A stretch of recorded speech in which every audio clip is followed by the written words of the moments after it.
Bonjour et bienvenue sur 10 minutes culture. Nous allons parler dans cette vidéo sur le marketing des services et plus exactement sur les caractéristiques des services. Le marketing a été développé initialement à partir des produits, ce qui explique le retard observé de son application dans le secteur des services, que ce soit en Europe ou aux États-Unis. Un environnement de tendance s'observe depuis quelques années, qu'il s'agisse des services destinés au grand public ou des services destinés aux entreprises et aux collectivités locales. Après avoir présenté les principales spécificités du marketing appliqué aux services, quelques secteurs seront développés. Les services de proximité, les services financiers, les services liés au transport et au tourisme.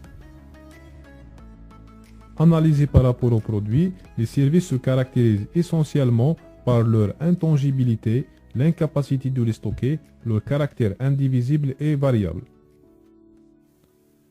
La première caractéristique des services est l'intangibilité. Avant qu'il ne soit réalisé, le service est effectivement difficile à montrer. Le vendeur pourra essayer de décrire, de citer des clients références, mais il lui est impossible d'en montrer à l'avance les résultats réels appliqués au cas précis du client, que ce soit dans le domaine des services quotidiens, restauration, téléphone, santé, des services financiers, banque, assurance, consultants, des services liés au tourisme et au transport. Par rapport aux produits, le service est donc de nature intangible. Cependant, il n'existe guère de produits ou de services purs. On peut observer un continuum entre les deux.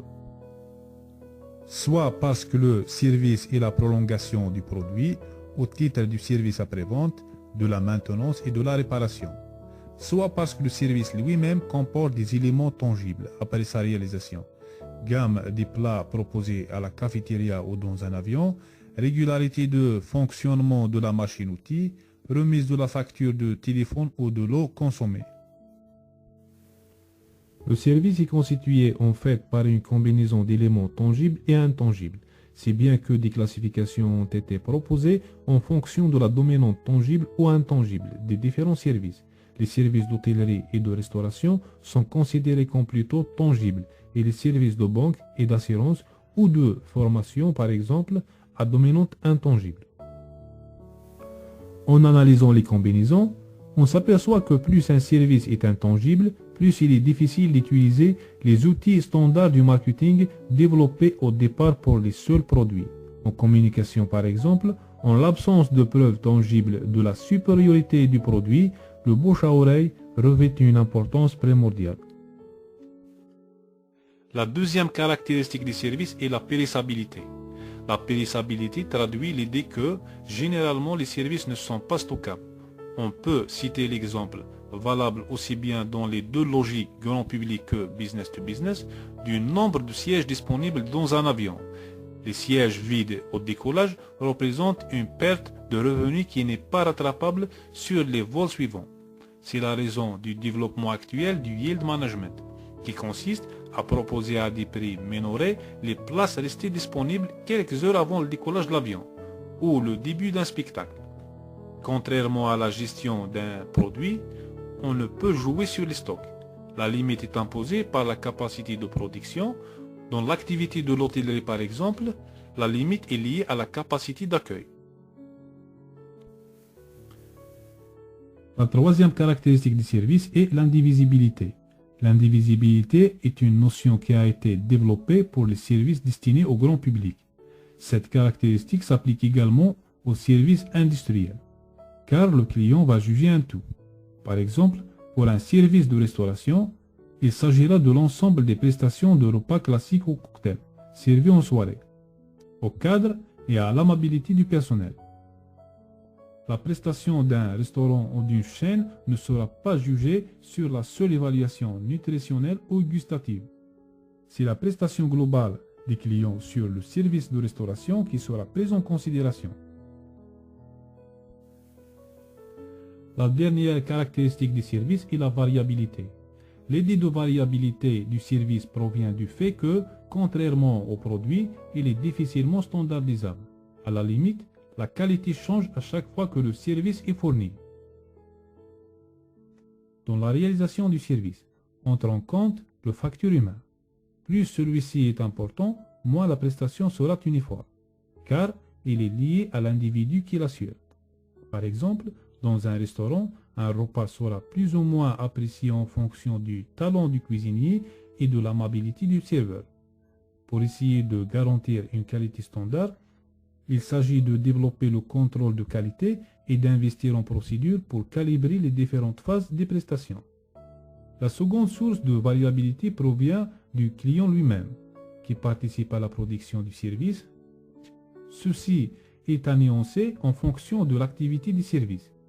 Dans une activité comme la restauration collective, le fournisseur apporte un service clé en main et l'entreprise cliente peut être relativement passive. Dans une prestation de formation, au contraire, l'implication des participants est essentielle. Un même animateur obtient avec la même intervention des résultats différents en fonction de leur implication. On peut avancer ici l'importance du contact direct entre les salariés de l'entreprise de service et son client. L'image que dégage ce responsable est toujours importante. En fait, par une mauvaise prestation, il peut atténuer, voire annuler, tous les efforts réalisés en amont par l'entreprise. Le service est donc caractérisé par une combinaison d'éléments tangibles et intangibles. Il est périssable, indivisible et variable.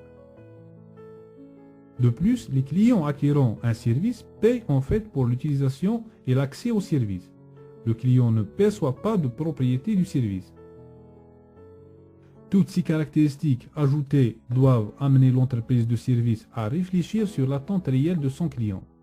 Un client décide d'acheter un service pour le bénéfice qu'il représente. Une première étape dans la création d'un service ou dans l'évaluation d'un service existant est de définir le concept de bénéfice client, c'est-à-dire le bénéfice essentiel que le client va tirer du service.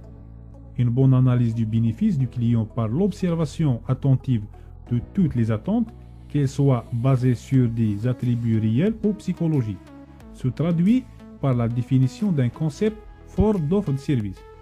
Il va s'agir ensuite pour le prestataire de donner corps au concept en étudiant en détail quel service il va devoir proposer afin de répondre au concept de bénéfice du client.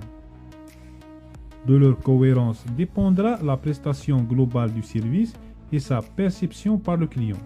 Enfin, il s'agira de mettre en place concrètement le service, d'assurer sa tangibilisation. Tous les services définis vont être organisés, aménagés, de sorte qu'ils correspondent exactement aux attentes des clients. Merci d'avoir suivi cette vidéo. Bonne révision à tous. À bientôt.